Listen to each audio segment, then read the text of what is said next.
Et je tiens à m'excuser auprès de toi parce que j'ai dû m'absenter un long moment et je vais interrompre les débats quelques instants. On les reprendra immédiatement après. C'est en ce qui concerne le point numéro 15 qui est à notre ordre du jour concernant la plateforme pour la solidarité avec le peuple du Sahara occidental. Il y a une délégation qui souhaite s'opposer à l'adoption de ce point et exercer une pression sur le conseil municipal. Nous sommes d'ailleurs filmés depuis le début de la séance par monsieur qui est là, donc c'est une pression inacceptable, quels que soient nos désaccords politiques sur la position et du Maroc, et de la France, et de l'Algérie, sur le sort du peuple du Sahara occidental. Ce type de pression sur un conseil municipal démocratiquement élu est totalement inacceptable. C'est pourquoi je vous demande, mes chers collègues, de voter le huis clos, ce qui n'est pas du tout une volonté de masquer les débats, puisqu'ils sont retransmis par Internet, mais ça évitera qu'une pression physique s'exerce sur notre conseil municipal et que nous puissions délibérer sur le point 15 comme sur tous les autres de manière libre. Voilà, donc je soumets à l'adoption du conseil le huis clos.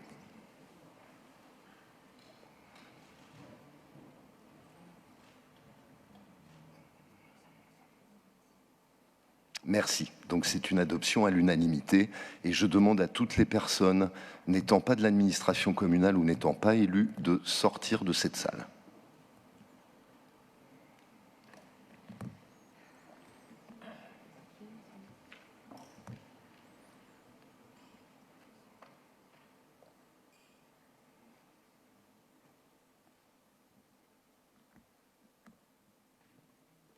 Non, vous sortez. Sinon, je vais le faire moi-même.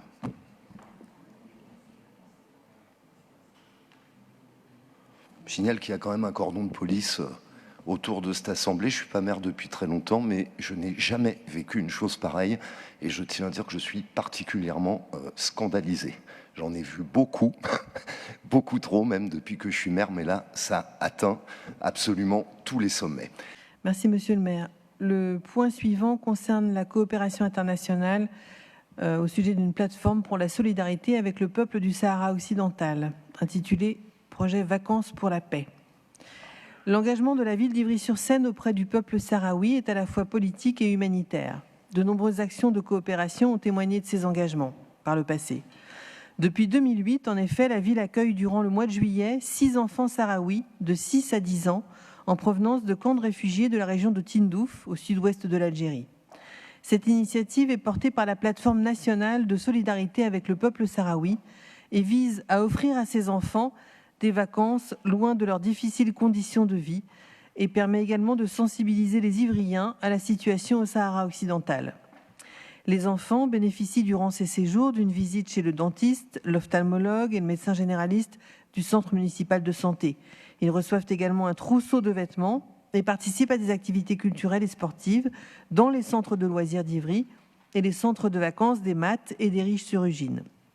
Ils sont ensuite accueillis au Havre pendant 2 semaines par l'association Un camion citerne pour les Sahraouis. Nahama Asfari, prisonnier politique au Maroc et militant des droits de l'homme au Sahara occidental, a été nommé lui aussi citoyen d'honneur de la commune d'Ivry-sur-Seine en 2016. En 2019, une délégation municipale s'est rendue dans les écoles et les collèges du camp d'Aousserd. Suite à cette visite, la ville, en partenariat avec l'ARASD, a soutenu l'apprentissage du français auprès des collégiens. Ainsi, en raison de la crise sanitaire, le budget prévu pour l'accueil des enfants sahraouis a été affecté à la mise en œuvre de ce projet. C'est pour cette année. Le 25 octobre 2020, les 19 militants sahraouis, dont Nahama Asfari, citoyen d'honneur de la ville d'Ivry donc, ont été définitivement condamnés par la Cour de cassation marocaine à des peines allant de 20 ans de prison à la réclusion à perpétuité. Le verdict rendu en 2017 par la Cour d'appel de Salé a donc été considéré comme définitif. Au même moment, l'état de guerre, en réaction à une opération de l'armée marocaine dans la zone tampon de Guerguerat, à proximité de la frontière mauritanienne, pour rétablir le trafic routier coupé par des indépendantistes sahraouis a été décrété par le Front Polisario. Dans ce contexte, en décembre 2020, le conseil municipal d'Ivry-sur-Seine a adopté un vœu pour dénoncer la décision de la Cour de cassation marocaine à l'encontre des 19 prisonniers sahraouis et de toutes les pressions, menaces et tortures à l'encontre de ces derniers.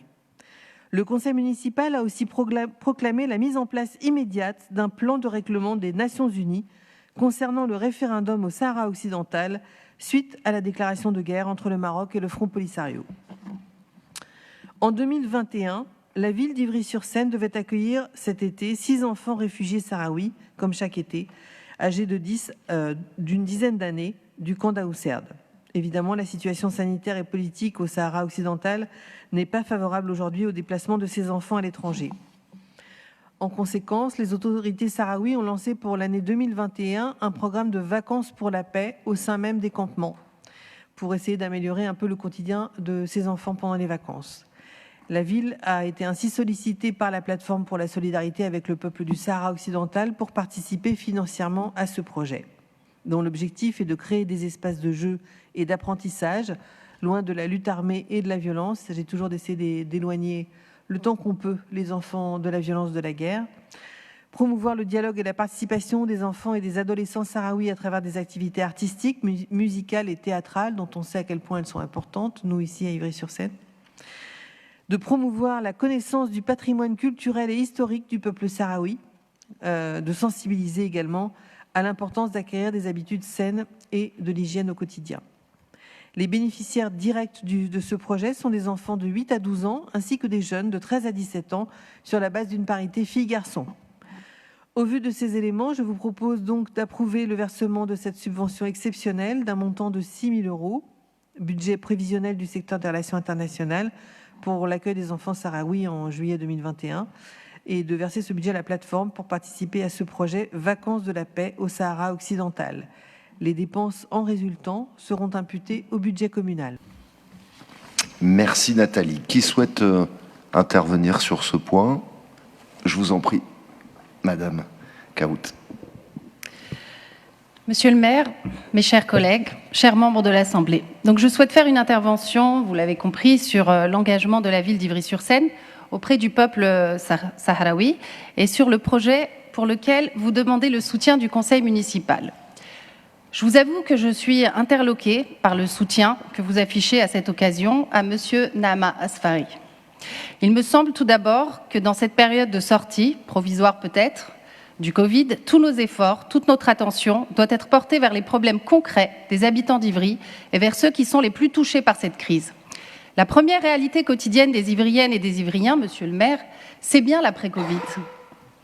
Beaucoup de citoyens ont perdu des êtres chers, un père, une mère, un enfant, un grand-père, un proche. La deuxième réalité, monsieur le maire, c'est que les forces vives qui portent à bout de bras notre ville et qui sont justement empêtrées dans cette réalité que vous occultez, monsieur le maire, ont besoin de soutien. Ne pensez-vous pas que l'affectation de ces 6 000 € que vous demandez aux Ivriens pourrait servir à soutenir les citoyens de notre ville qui en ont le plus besoin? Je peux continuer à l'envi les urgences dont souffre notre ville et l'actualité ne manque pas de nous le rappeler. Je comprends aussi qu'il faut cependant laisser toute sa place à la générosité envers d'autres peuples touchés par les guerres et les situations de crise inextricables. Mais profiter de cette demande de subvention pour citer en préambule un homme que vous considérez comme un opposant, prisonnier politique, mais qui a été jugé en fait par une cour dans un pays pour des faits graves, là c'est inacceptable. C'est inacceptable. Tout autant inacceptable est le fait de l'avoir nommé citoyen d'honneur de la ville d'Ivry et de s'en orgueillir. Une nouvelle fois, derrière un projet innocent et généreux, monsieur le maire, se dévoile une intention politique bien précise. À quel titre engagez-vous notre ville et la contribution de tous les habitants d'Ivry? En tant que maire, non? En tant que militant d'un parti qui soutient un homme et qui profite de cette circonstance pour le rappeler? Je vous interroge. Vous l'aurez compris, monsieur le maire, nous nous opposons fermement à cette demande de subvention et vous rappelons que notre objectif est que l'argent des Ivriennes et des Ivriens ne soit pas utilisé pour servir l'intérêt général et non les intérêts politiques. Merci. Merci, Madame Caout, pour la clarté et l'absence totale d'ambiguïté de votre propos. Est-ce que quelqu'un d'autre souhaite intervenir avant que je tente de conclure ce débat? Bernard? Oui, en fait, j'ai une haute idée de la démocratie et à ce titre-là, j'ai souhaité répondre à Mme Caout avec une forme de stupéfaction. C'est-à-dire que mettre en doute... Alors, il y a deux aspects. C'est-à-dire que je sais pas, je suis tellement stupéfait que j'ai du mal à le dire. Je pense que personne ne peut douter, ne serait-ce qu'un début de seconde, l'engagement de la ville et son souci de répondre aux urgences des citoyennes et des citoyens, bien sûr particulièrement par rapport à la pandémie qui a été vécue et qui continue encore à produire ses effets, mais d'une manière continue. Je crois que dans cette enceinte, c'est souvent dit et répété, et la politique qui est menée en est la démonstration. Après, je suis très intéressé de voir ce que vous dites, parce que ça révèle quand même une certaine vision du monde. Imaginons, faisons un bond en arrière. Il me semble que Mandela était en prison quand il a été soutenu par tous les démocrates, tous ceux qui étaient contre l'apartheid pratiqué en Afrique du Sud. Vous auriez donc été contre le fait de soutenir Mandela, c'est quand même curieux.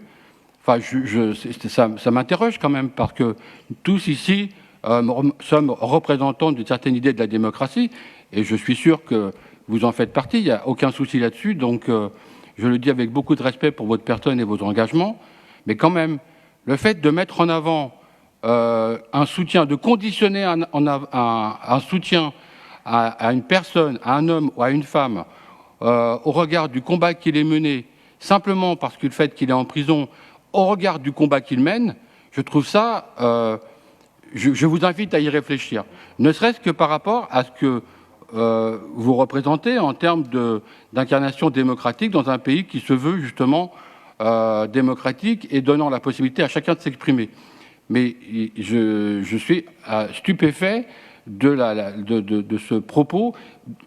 En fait, indirectement, vous vous érigez en juge à l'encontre de cet homme en vous appuyant sur une décision qui a été prise par un tribunal qui incarne l'État contre lequel cet homme s'oppose. Je veux dire, à un moment donné, il y a beaucoup de gens qu'on soutient, beaucoup d'hommes et de femmes que l'on soutient dans leur combat, qui actuellement sont incarcérés dans différents pays du monde et qui, de fait, au regard de ce que vous dites, ne devraient pas bénéficier d'une aide et d'un soutien des pays démocratiques. C'est tout ce que je voulais dire. Merci Bernard. Alors s'il n'y a pas d'autres interventions sur le sujet, comme on a un ordre du jour extrêmement chargé, je vais moi aussi réagir et dire deux choses.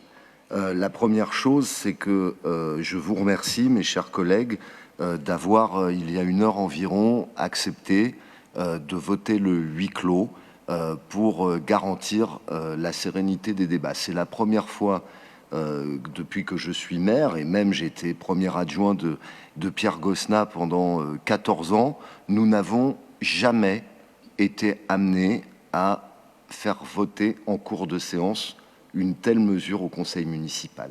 Jamais. C'est arrivé démocratiquement que les travaux de notre conseil soient interrompus par des invasions citoyennes. Et nous les avons toujours assumées. Les plus anciens d'entre nous, ceux qui étaient là dans le mandat ou dans les deux mandats précédents, sans doute s'en souviennent, il y a eu au sein de l'Assemblée communale, avec des acteurs de la ville, des moments de tension, de débat soutenus. Mais c'était avec des acteurs de la ville. J'ai souvenir de délégations de parents d'élèves au moment de l'existence du bidonville Truyot, où des fumées s'échappaient dans la cour de récréation, où on est venu avec des cercueils en carton devant l'hôtel de ville. C'était des Ivriens. Je me suis disputé avec eux à l'époque. On a eu un débat ardu, mais c'était des Ivriens. Je me souviens de l'invasion du Conseil par un certain nombre de squats, on va dire, solidaires. On a interrompu des séances, on a reçu des délégations. On n'a pas peur des gens. C'est la première fois que je tiens, je suis élu depuis 1995, et c'est la première fois qu'un conseil municipal doit se tenir sous protection policière. C'est la première fois. Parce qu'il y a des activistes marocains, qui ont appelé à manifester devant le conseil municipal ce soir pour interrompre ces travaux, eu égard à la délibération qui vous est soumise. C'est-à-dire qu'une puissance étrangère entend intervenir sur les capacités d'un conseil municipal de délibérer. C'est une chose inacceptable et d'une gravité inédite. Je n'ai jamais connu ça. Je l'ai connu lorsque nous avons accueilli à l'Hôtel de Ville la grève de la faim de Claude Manja Asfari, l'épouse de Nahama Asfari. On a accueilli sa grève de la faim à l'Hôtel de Ville, non pas pour libérer Nahama Asfari, non pas pour remettre en cause, et je mets des guillemets, les choix de la justice marocaine, mais simplement pour qu'elle puisse se rendre au Maroc, rendre visite à son mari. C'était ça l'objet de sa grève de la faim. Et effectivement, on a eu des menaces à l'époque.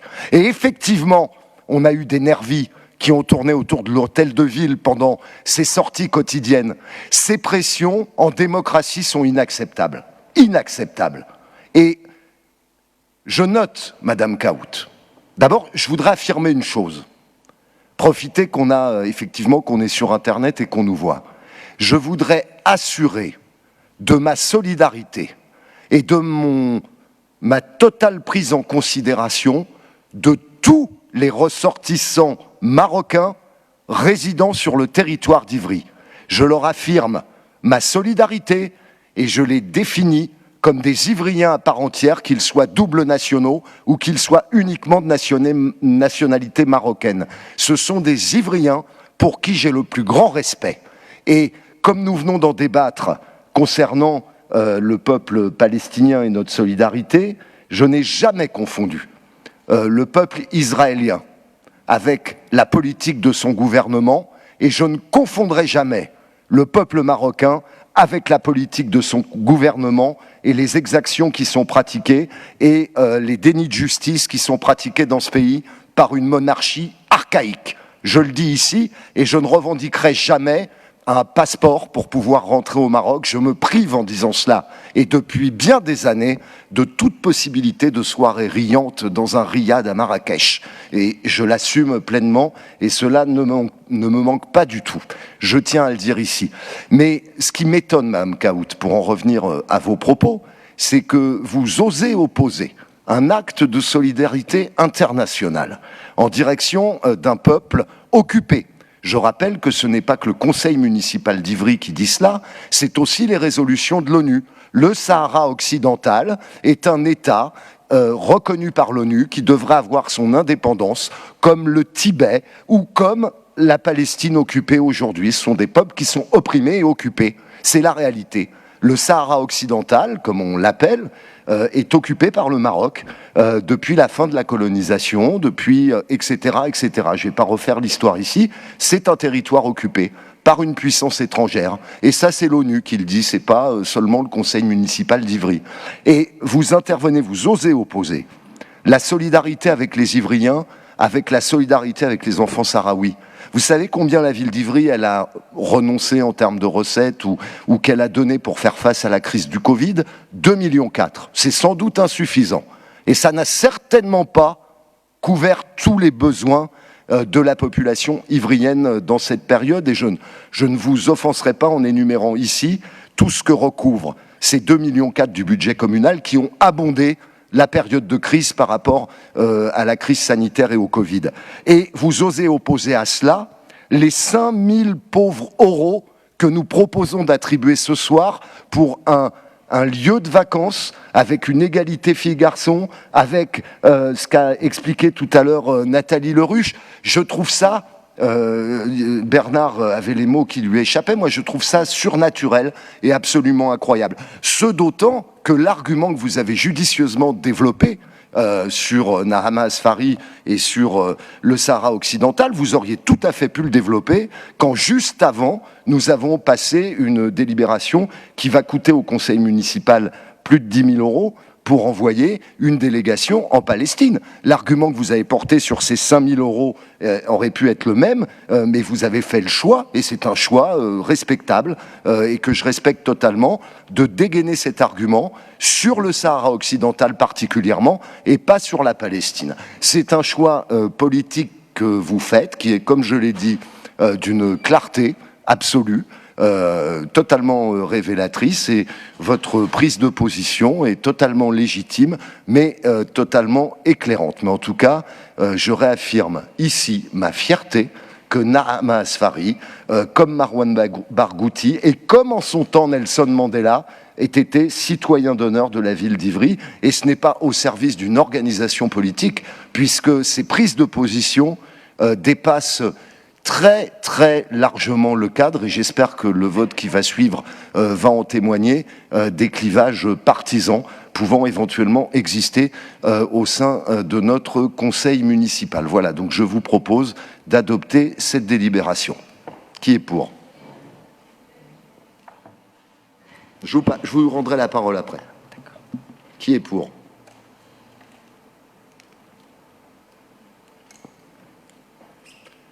Merci. Qui est contre? Merci. Qui s'abstient? NPPV. Merci. Donc la délibération est adoptée. Je vous rends la parole, Madame Kaout. Merci, Monsieur le maire. Oui, non, ce que je tenais à vous dire, c'est que je fais de l'information et non de la propagande, qu'on soit bien clair ici. Donc, c'est des sujets qui, vous le savez bien, dépassent, bien sûr, tout ce qu'on peut en fait avoir en connaissance. Je pense que Monsieur Prieur est bien loin de ce qu'il peut connaître sur le sujet. Vous savez très bien que la position de la France, justement, concernant le Sahara occidental, les négociations en cours, donc, elle est consultable sur Internet, au-delà du fait que vous pouvez également envoyer un email et puis demander en fait qu'est-ce qu'il en est. C'est ce que j'ai fait. Vous savez, je suis bête et disciplinée. Quand je comprends pas, je vais chercher l'information. Et c'est bien pour ça qu'en fait, je me suis permise évidemment d'être aussi claire que précise sur cette personne que vous soutenez, que vous mettez en citoyen d'honneur. Et je pense avoir le droit, au nom de mon groupe, de demander en fait à quel titre il a été nommé citoyen d'honneur, sachant que ce titre en fait honorifique mérite véritablement des éclaircissements. Je ne dis pas qu'il n'y a pas droit, je dis simplement qu'il faut impérativement enlever toutes les zones d'ombre, et sachant que ce sujet et ce qui se passe et le jugement qu'il a reçu, d'après ce qu'on a eu en lecture, ne nécessite pas justement le maintien en fait de citoyenneté d'honneur, en tout cas au sein de la ville d'Ivry.